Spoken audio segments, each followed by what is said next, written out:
I'm sorry, Della. But from now on, I'll be taking Kai from you, okay?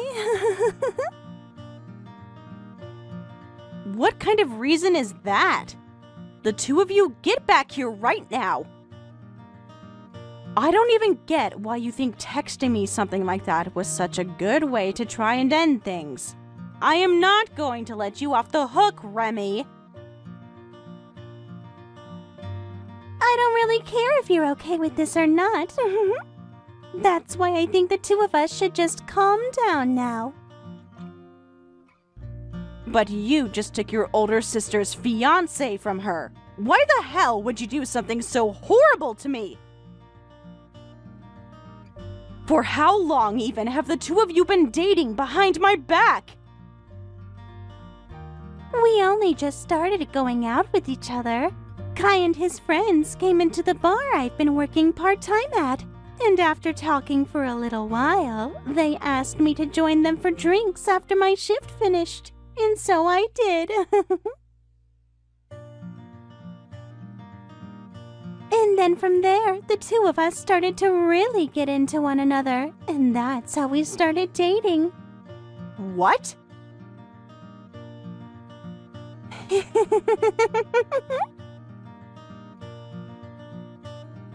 Maybe I'm the reason some stick in the mud like you ended up losing your fiancé and chance at marriage. I'm sure once he got a taste of me and my fantastic character, he no longer needed you around. You should be thankful that I was able to save him from your grips when he was looking for something a bit more colorful with another woman. Excuse me? I'm gonna be honest. I've always hated the idea of you. You were the more serious of us two, and Mom and Dad always seemed to care more about you. You did so well in high school and in college, and always ended up finishing at the top. And when it came to you finding a job, you landed a spot in a very large and still growing company. And even after all of that, you decided to find a man that was going to marry you? That's disgusting to me. So, for the longest time, I just thought it'd be nice if at least once I could do better than you. You're kidding me. That's going to be a reason for stealing my fiancé away from me? Well, to be frank, I didn't think this would work out so well for me. But Kai turned out to be a lot more into me than I was expecting. I think that he really wasn't happy with the effort you put into the relationship you guys had before. Huh? All I had to do was show him a little lovin', and he immediately told me that he loved me. He said that I'm way more cute than you and know how to have fun. He then said that if he had to choose who to make his wife, he'd rather have me over you. What? And I've been hearing from both Mom and Dad that they want me to hurry up and find a life of my own outside their house. So now that I have your man with me, I'll be leaving. I'll make sure to do what you never could and make Kai one big and happy man for you.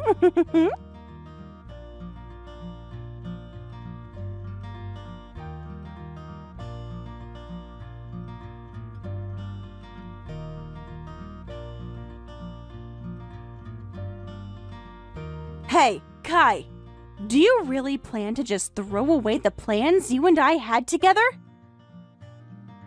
Are you really okay with running away with Remy and starting a life with her?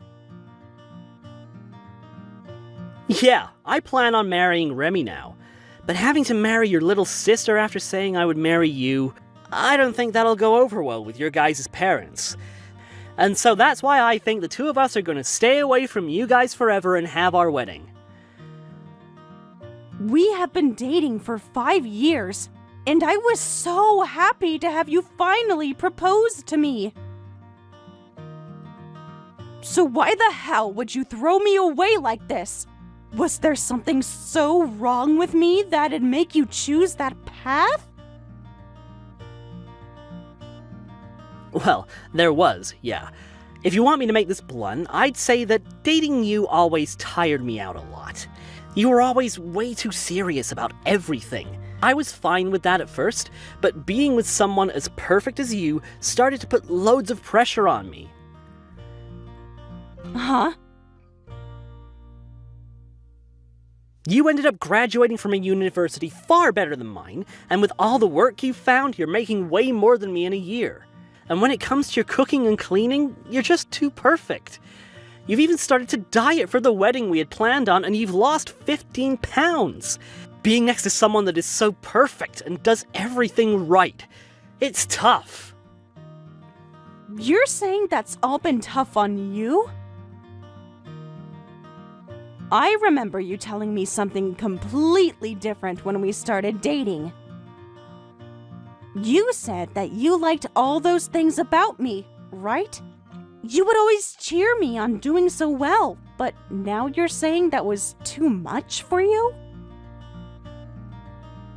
Of course, when we started going out, I really liked all of that about you. But come on, you being that perfect just wore me out. It made me feel like I was never good enough for you and just a mess, and it always hurt me thinking that way. Really? If maybe you were bad at cooking or maybe didn't do chores that well, at least then I would have accepted you more as wife material. Hold on, Kai. You told me a while back that you didn't like my cooking or the way I did chores, so I went through all the hard work to make myself perfect for you.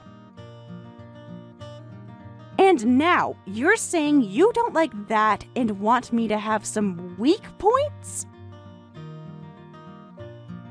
I went through days and weeks of learning how to do better and how to cook all the meals you liked. And now you're telling me I've been doing too well and that it's tired you out? You can't say things like that to me, Kai. Shut up! I don't expect for you to understand how I'm feeling right now. Unlike you, my education is less, and the money I make is less. Can't you see that living in your shadow for years now has made me feel insignificant? Kai. So unlike you, your little sister is perfect for being at my side. No matter where I take her, she always praises me for taking her to places she's never seen before. Whenever I do anything with her, she's so cute and tells me how well I'm doing, lol. Even when I just take her out to eat fast food, she'll say how happy she is that I'm paying for her, lol. I guess men can never resist a woman that actually looks up to them as though they're the man of the house, lol.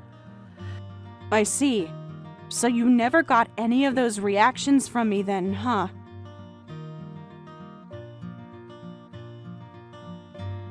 When it comes to a married couple, the love they show for each other goes both ways. But when one is perfect compared to the other, they begin to tire the other one out. Lol. I'm happy that you and I were able to be together, but now that I've seen just how perfect you are, I think you'd be better off by yourself so that you can continue to be better than everyone else. Lol. See you, lol.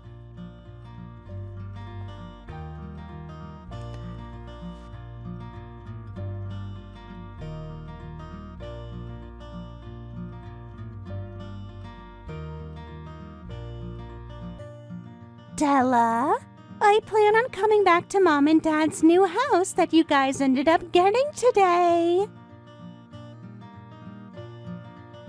And so I plan on also taking over your room, okay? I'm sure with the place being newly built and everything, that new room is going to be so modern and all. Wait, Remy? I saw that while Kai and I have been away from everyone, you ended up going back to Mom and Dad's new house, right? So that must mean you've been living in what will soon be my bedroom while I've been gone, right? I'd like for you to give me my room back now. I'm sorry, but it's time for you to leave their house. I'll be needing that room back by today. Wait a second, Remy. Why are you coming back here now? The whole reason that Mom and Dad brought me back to live with them here in this new house of theirs is because they were completely shocked by the way you ran off with Kai and married him. Yet, now you think you can come back and live here? Well, actually, Kai and I have split up. A couple things happened between us that aren't really important now. But that's why I'll be coming home now. You guys broke up? But didn't you tell me the whole reason you took him from me was because you made him so much happier? I heard that you guys had even already gotten married to each other and everything. Well, I found out that he wasn't as happy with me as I'd first thought. And so that's why the two of us got a divorce. What? I mean, Kai turned out to be a bit more of a handful than I first thought he'd be. If I didn't tell him how happy I was about him every other moment that we were together, he'd get all upset with me and throw a fit. And he'd even start getting all childish and say that because he didn't make me happy anymore, he'd no longer pay for my food at restaurants, even though we were married. So after a little bit of dealing with his attitude, I just couldn't do it anymore. And that's the reason for you to getting a divorce? Also,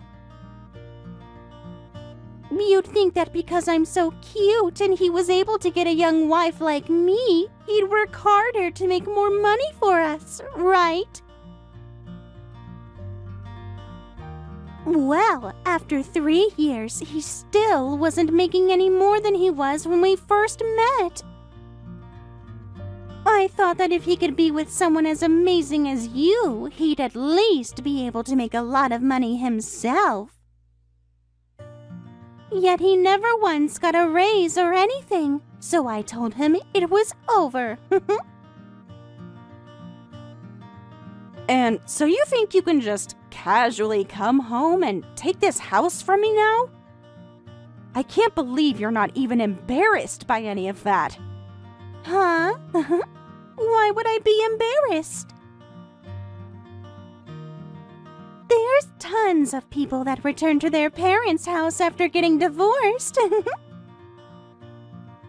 However, in my case, my room has been taken over by you. I can't believe you'd do something like that to me. The only one I can't believe is you. Mom, Dad, and myself have no plans of ever forgiving you for what you did. So go out and find a place to live at by yourself because you're not welcome back here. I can't. I don't even have the money right now to get a place of my own. And while living together with Kai for a while, I began to miss the easy life I had back with Mom and Dad. When I didn't have parents around to do all the cooking and cleaning for me, it felt like a nightmare. So that's why I'll definitely be coming back home. I should have known you'd be that self-centered. And that's why I chose to sell most of your things, and I'll be using the money to take care of my shopping. Wait, you sold my things? Wait! Where the hell are you right now, Remy? I thought you told me you were only just starting to come back home, right?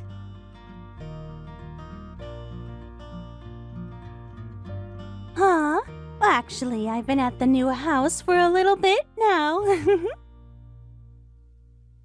I saw that you guys had that new auto lock installed on the house and all, but the back sliding door was open, so I chose to let myself in. And then I went right to your room and put them all on social media, and they've sold. What? And so with that, I'd like you to go live on your own now. You don't even have a room here anymore. And I'm sorry, but I had all my things delivered here today, so I'm already unpacking. But I have been living on my own already. Huh? I still don't understand why you'd break into the house on your own and then end up selling all the things in that room. There really is no hope left for a child like you. Wait, so you've already gone back to living on your own again? That's strange. I heard that after losing your fiancé, you ended up moving back in with Mom and Dad. That's right, and to keep Mom and Dad from worrying about you and me, I did end up going home to them and their new house. But right after that, we chose to sell that house and move out. Huh? You sold the house? And then after we'd done that, I went back to living on my own again. Mom and Dad went and moved into a condo, and that's where they're living at the moment. What the heck? I never knew about any of that. Why would you guys sell that place without ever telling me? Shut the hell up, Remy. It's your fault in the first place that we chose to never speak to you about anything ever again. Huh? Why are you blaming me for this? The story of you and Kai running away from us after you stole him from me started to spread around the neighborhood. And then they'd always come to us about it, and it was completely embarrassing.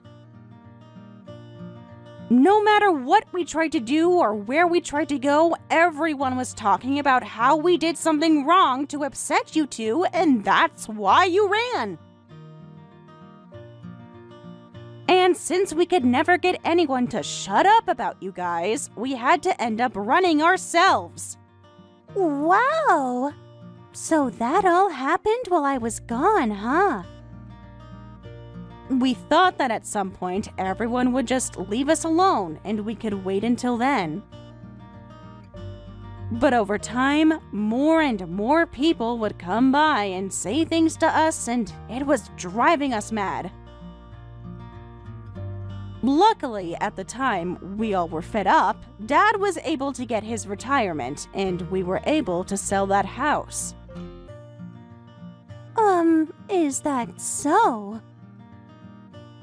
And because of that, I chose to go back to living on my own. And Mom and Dad wanted to relax somewhere far away, and that's why they chose to move into a condo resort. Huh? Wait a minute. So the things that I chose to sell have nothing to do with you? That's right. None of us live in that house anymore.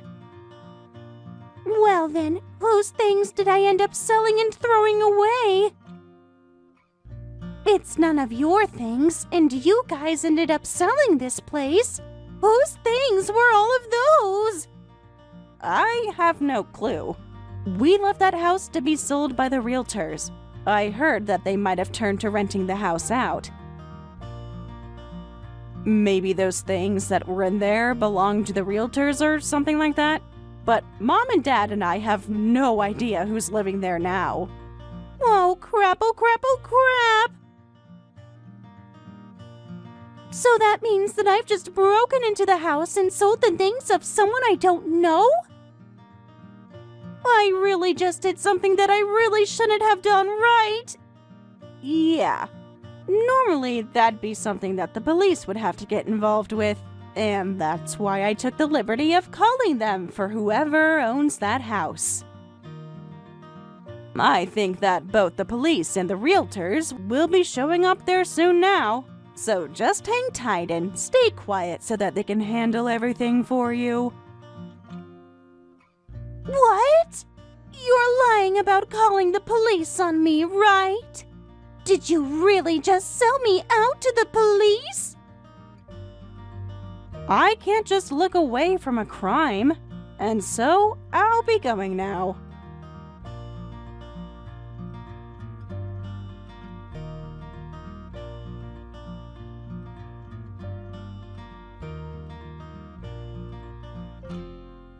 Della, it's been a while. Are you doing all right for yourself? Oh, hi, Kai. I'm doing all right here, but I'd assume you're in need of help? I heard about it already from Remy, but the two of you got divorced?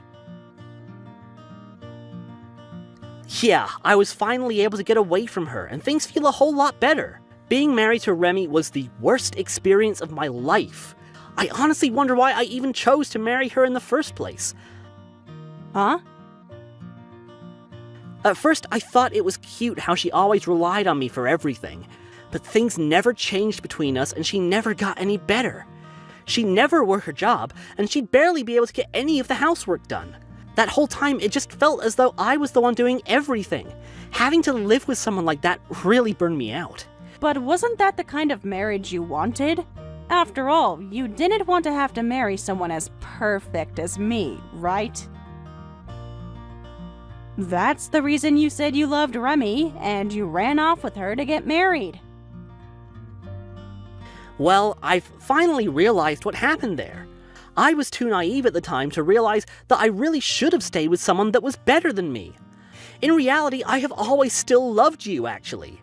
So please, Della, can you and I get married? What? I'm sorry for hurting you 3 years ago. I really must have left you with sad memories of the day Remy and I ran away from you and your family. But I promise from now on that I'll make all of that up to you by making you the happiest girl. I'll show you that I can be a man that doesn't create stupid situations and cause you embarrassment. And I will never again say something as selfish as you being too perfect for me and tiring me out. So please marry me. I'm sorry. I have my wedding tomorrow. What? Your wedding? You're gonna be getting married tomorrow then? Yes, I started going out with an awesome man, and so we're getting married. He's even the kind of man that respects all the effort I've put into becoming who I am, and strives to become perfect himself. He told me that he wants to be with me, not only because he loves me, but because he sees my achievements as something he wants to set as his own goals.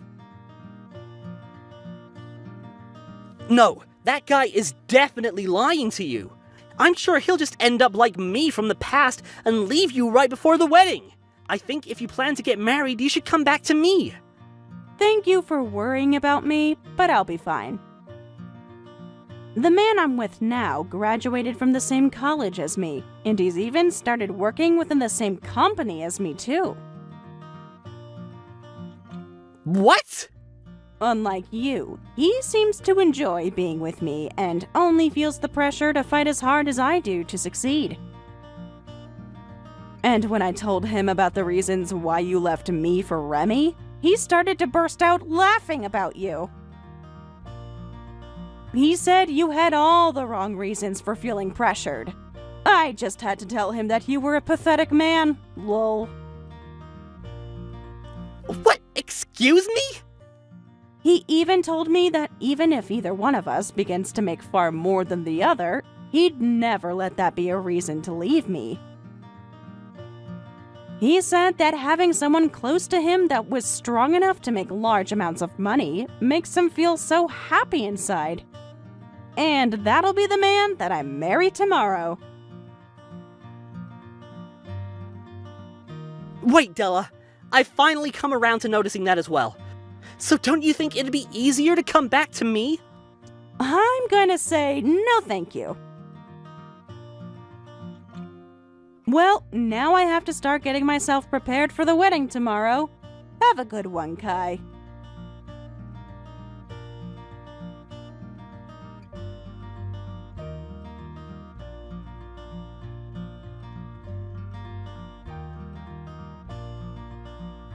What am I going to do, Della? I was just given a bill from the realtors asking for me to pay them back $30,000 for all the things I sold.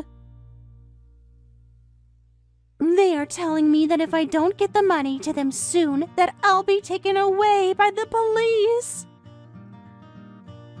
Wait, you still haven't gone to jail yet? Those are some really kind realtors then. They aren't kind at all.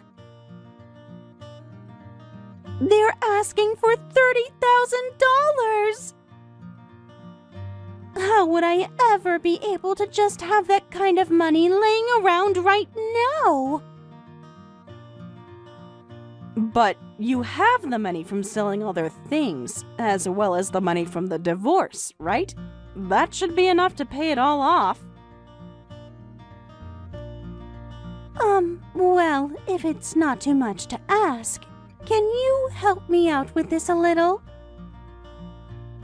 You're working for a large company with a huge salary right now, right? So you should already have a lot saved up in your savings, right? I do, but I'm not going to help you. Then can you at least tell me where Mom and Dad moved to so that I can go see them? I tried yesterday to call both of them, but for some reason neither of them picked up. I really just want to go back to living with them. I want to live together with Mom and Dad again. But you showed us that you wanted to be away from them for the rest of your life when you ran away with Kai. You told the both of them to shut up and just let you go. Yet now you're asking for them to take you back in after all you did? I don't get it. Especially when it was all your fault for even having us sell our old house. Well, that was...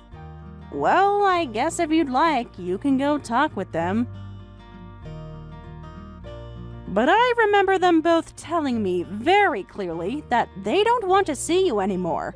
They are both telling me that now, actually, as we speak. Right now? So you guys are all together right now?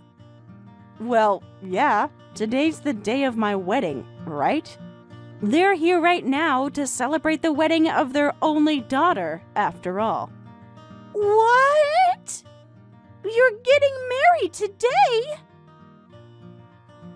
Because of you taking that dirtbag Kai away from me, I was able to find a much more appropriate man for me to live with.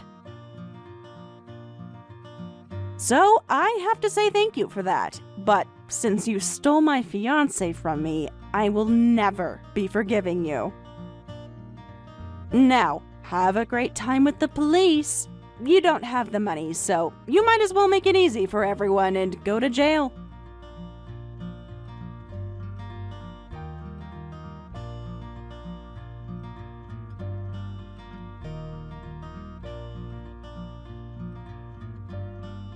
After that, Remy went to anyone and everyone she could find, pleading for help with her financial troubles. She approached old friends, co-workers, and even distant relatives, anyone who might have a spare dollar to lend. It was an act of desperation, her voice trembling as she explained the mess she was in and how badly she needed the money to get out of it. From what I've heard, she managed to collect just enough to temporarily resolve the immediate crisis. But of course, this wasn't without its consequences.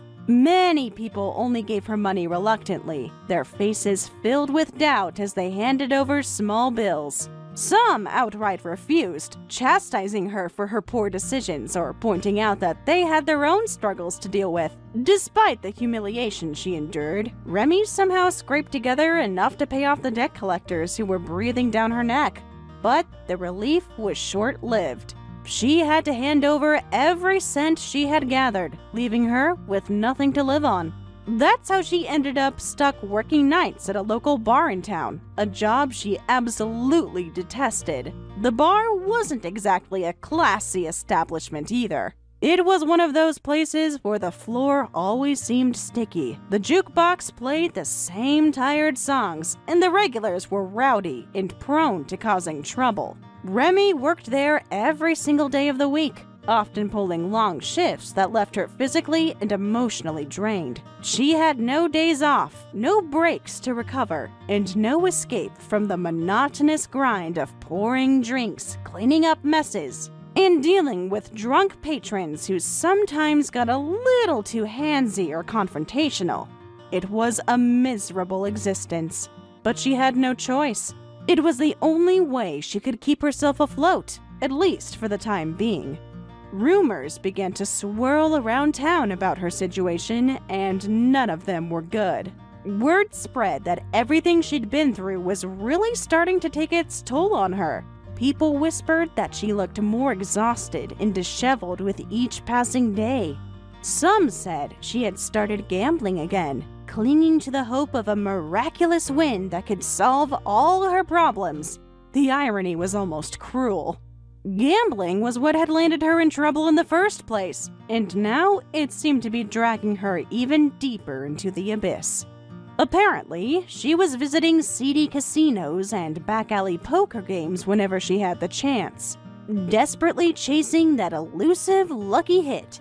But luck wasn't on her side. She kept losing, and with every loss, her debt only grew. It was a vicious cycle. She gambled to escape her stress, lost more money, and then felt even more stressed as her financial situation worsened. To make matters worse, Remy took on another job to make a little extra cash. This time, she started working at a strip club. The decision wasn't an easy one. She had wrestled with it for days, feeling ashamed and conflicted about what it might mean for her reputation. But in the end, she felt she had no other choice. The bills were piling up, and the bar job alone wasn't cutting it. The strip club was even grittier than the bar, and the atmosphere there was far from glamorous. The lights were dim, the music loud, and the clientele often made her feel unsafe. Remy forced herself to smile and act confident, but deep down, she hated every second of it. She kept telling herself it was just temporary, that she would quit as soon as she saved up enough money to get back on her feet. But with her gambling problems spiraling further out of control, the extra cash she earned never seemed to last long. She was always just one bet away from what she believed would be her big break, and that belief kept her trapped in a downward spiral. Meanwhile, Kai's story wasn't much better. After everything fell apart, he tried to move back in with his parents, thinking they might offer him a second chance. But they had already heard about what he'd done, how he had lied, squandered money, and burned bridges, and they were having none of it. When Kai showed up at their doorstep, his father barely opened the door before telling him, in no uncertain terms, that he was no longer welcome. His mother, though visibly upset, stood firm by her husband's side. They told Kai to never show his face there again, leaving him no choice but to walk away with his head hung low. With nowhere else to go, Kai managed to land a job at a toy factory in town. It wasn't exactly a dream job, but it was steady work that paid just enough to cover the basics. The factory was loud and monotonous, the kind of place where you clock in, perform the same repetitive tasks for hours, and then clock out without much to show for it other than sore muscles and a small paycheck. Still, Kai figured it was better than nothing. On his days off, Kai focused all his energy on trying to find someone to marry. He believed that a stable relationship could turn his life around, that having a wife would somehow validate him and give him the fresh start he so desperately wanted. But his approach to dating was deeply flawed. Kai held ridiculously high standards for the women he met, standards that most people would find laughable given his current circumstances. For one, he insisted that any potential partner had to make more money than he did, a tall order considering his modest income from the factory. On top of that, he expected them to be perfect at housework, envisioning a traditional setup where his future wife would cook, clean, and take care of him without complaint. These expectations not only came across as unrealistic, but also incredibly entitled, especially coming from someone who had made so many mistakes in his own life. Unsurprisingly, Kai struggled to find anyone willing to meet his demands. Most women he approached either laughed in his face or walked away, unimpressed by his attitude. A few tried to politely explain that relationships should be built on mutual respect and compromise, but Kai dismissed their advice, convinced that he was in the right. As a result, he remained single and increasingly frustrated, blaming his lack of success on everything but his own behavior. The stories of Remy and Kai became cautionary tales in the community, examples of how bad decisions and stubborn pride could lead to a life of hardship and isolation. People would talk about them in hushed tones, shaking their heads at how far they had fallen. Some felt pity, others scorn, but everyone seemed to agree on one thing. They were both trapped in cycles of self-destruction. And unless they found a way to change, their situations were only going to get worse. Remy, with her gambling and multiple jobs, was sinking deeper into debt and despair, while Kai, with his unrealistic expectations and refusal to take responsibility, was stuck in a lonely rut. Their stories served as reminders of the importance of humility, accountability, and the need to seek help in healthy, constructive ways. But whether either of them would ever learn those lessons remained to be seen. For now, they continued on their respective paths, each day a new struggle to survive, and each choice leading them further away from the lives they once dreamed of having. The cycle of poor decisions weighed heavily on their futures, making it harder for anyone to see how they could ever truly recover or find happiness again. Thank you for watching and listening. We hope you enjoyed the video. Don't forget to like this video and subscribe. Also, feel free to leave a comment about what you thought of the story. We look forward to seeing you at the next story.